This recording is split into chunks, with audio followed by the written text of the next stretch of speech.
हमारा गुणा टॉपिक पूरा हुआ। अब हम भाग पर चलते हैं। भाग में पहली विधि है निखिलम विधि। तो निखिलम विधि हमारी क्वेश्चन नंबर 13 से शुरू हो रही है। संख्या आपकी इकाई, दहाई, सैकड़ा, हजार, 10,000, लाख, 1,00,000, 11,034 भाग 889। तो यानी ये तो है आपका, जिसका भाग दिया जाता है वो तो कहलाता है भाजक, और जिसमें भाग लगता है वो भाज्य होता है। तो भाज्य तो आपका ये है और भाजक ये। हम इसका साधारण विधि से तो भाग आसानी से दे सकते हैं, लेकिन हमें वैदिक विधि से भाग करने के लिए निखिलम विधि से क्या करना पड़ेगा, इसके लिए आप 3 भाग बना लीजिए।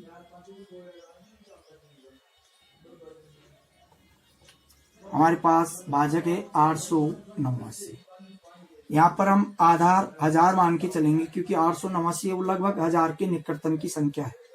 इसीलिए हमें निखिलम विधि से जब भाग देते हैं तो भाजक की संख्या का पूरक अंक निकालते हैं। तो इसका पूरक अंक बनेगा 111। अगर हम 111 इसमें जोड़ देते हैं तो 1000 बन जाता है। अब भाजक में कितने अंक हैं? 1, 2, 3, यानी पहला खंड, दूसरा खंड, तीसरा खंड। तो तीसरे खंड में हम उतने अंक दे देंगे भाज्य के जितने अंक भाजक में है। तो आपका देखो 0, 3 और 4, ये तो तीसरे खंड में आ जाएगा। बाकी शेष अंक आपके रह जाएंगे बीच वाले खंड में। अब हमें भाग प्रोसीजर करने के लिए, भाग विधि अपनाने के लिए क्या करना पड़ेगा? देखिए, इसका नियम है, पहले इसका 1 उतार लीजिए। आप उतार लिए। अब जब 1 उतर गया तो यहाँ रिक्त स्थान हो गया, यहाँ पर 0 लगा दीजिए। फिर हम इसका गुणा करते हैं। देखो, इस 1 को इस 1 से गुणा करो, फिर इस 1 से, फिर इस 1 से, तो यानी 1 कम 1। फिर इस 1 को 1 से गुणा किया, 1 कम 1। अब आगे अंदर के खंड में कोई संख्या नहीं है तो हम तीसरे खंड पर चलते हैं। फिर 1 को 1 से गुणा किया, 1। यहाँ देखिए आप, कोई अंक नहीं है आगे अब गुणा होने के लिए, इसलिए 0 0 लगा देंगे। डैश डैश भी लगा सकते हैं, लेकिन कई बार थोड़ा चिन्हों में अंतर पड़ जाता है, इसलिए हम 0 0 लिखेंगे तो अधिक उपयुक्त रहेगा। आप इन दोनों को जोड़ देंगे, प्लस हो रहे हैं तो फिर हम वही प्रोसीजर करेंगे जिस प्रकार 1 से इन तीनों को गुणा किया था, वैसे ही 2 को भी इन तीनों से गुणा करना है। तो हम यहाँ ये अंक ले चुके हैं, इसका मतलब यहाँ पर 0। अब ये भी नीचे उतर चुका है, इसका मतलब यहाँ भी 0। अब 2 को 1 से गुणा करो, 2। फिर 2 को 1 से गुणा करो, 2। फिर 2 को 1 से गुणा करो, 2। अब आगे कोई अंक नहीं, इसका मतलब 0। अब इनको जोड़ दीजिए, 2 और 1 3 और 1 4। वही प्रोसीजर फिर अपनाना पड़ेगा अपने को। यहाँ देखिए तीनों अंक उतर चुके हैं, इसका मतलब तीनों के नीचे 0। अब सीधा हम 4 को 1 से गुणा करेंगे, 1 1 से, तो 4 4 4। अब इन सबको हमें जोड़ना है, 4 4 8, 7 2 9, 4 2 6 1 7। तो ये तो होता है हमेशा आपका भागफल, ये तो आता है भागफल, और ये आता है शेषफल।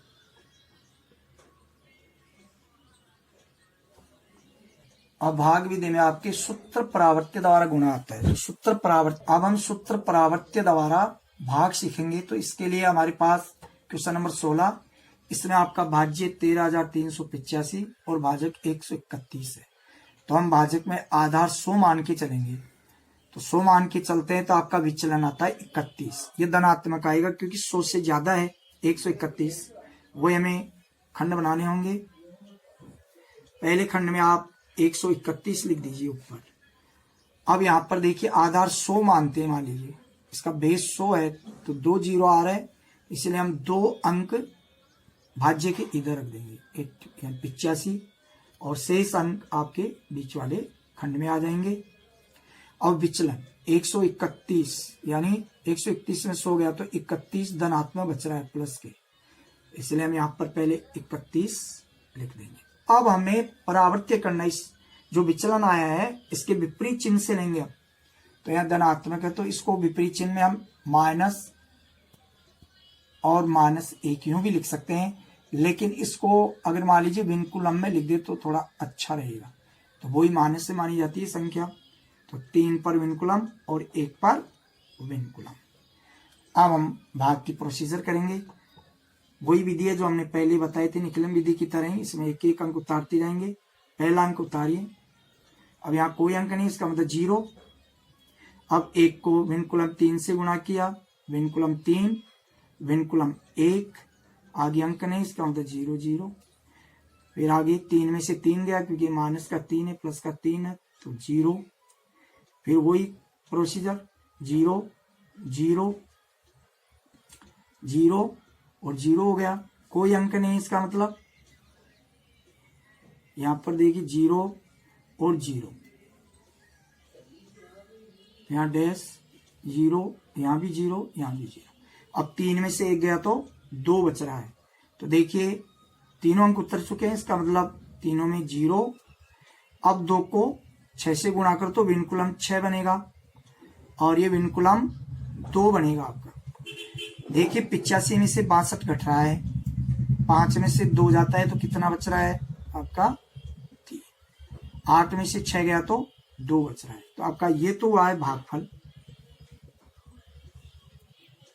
ये आपका शेषफल। आपको क्वेश्चन नंबर 8 से क्वेश्चन नंबर 16 तक HW कॉपी में करने हैं और क्वेश्चन नंबर 14 और 15 स्वयं एक बार रफ कॉपी में प्रयास करके फिर हल करेंगे।